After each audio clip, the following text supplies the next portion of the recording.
Nous savions que Macron était papiste, c'est son droit, et que le pape était macroniste, c'est son choix.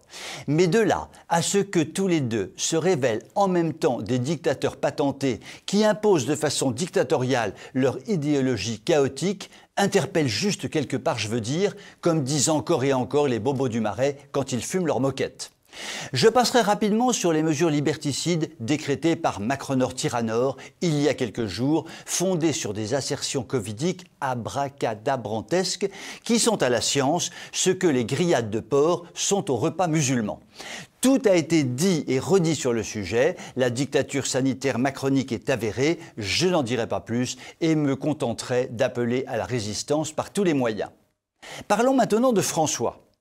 Celui-ci a pensé intelligent de jeter à la poubelle le magnifique texte d'unité qu'avait publié Benoît XVI en son temps, texte permettant de réconcilier une église conciliaire progressiste en diable et une église traditionnelle fondée sur le respect de la tradition bimillénaire de l'église, basée notamment sur l'utilisation du latin comme langue universelle.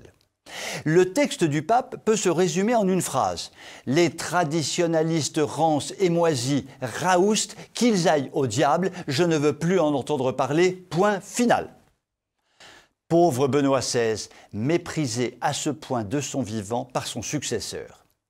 Cette décision papale a provoqué un tsunami mondial se traduisant par une avalanche de questions. Je ne résiste pas au plaisir de vous en citer quelques-unes. L'opération que le pape venait de subir lui a-t-elle abîmé les neurones à ce point?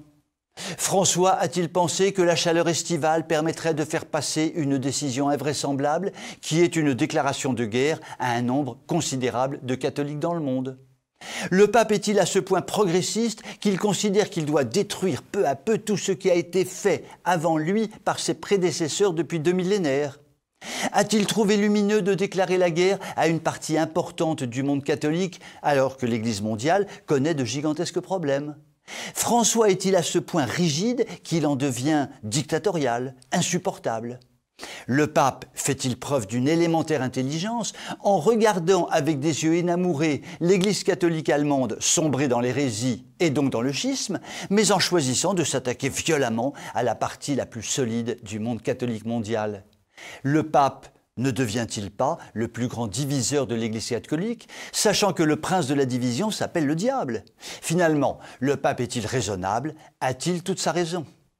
À toutes ces questions, dont la liste n'est pas exhaustive, chacun répondra comme il le veut.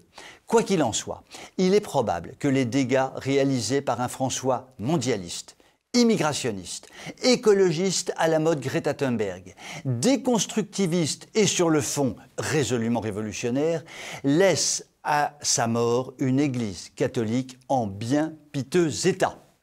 Il y a quelques jours, je parlais à ma tante Gertrude de Macron et François, et elle me disait, avec son bon sens légendaire, « Ces deux-là, vivement qu'ils nous quittent, à condition qu'avec les suivants, ça ne soit pas pire. » Sacrée tantinette, va. Moi, je t'aime vraiment très fort.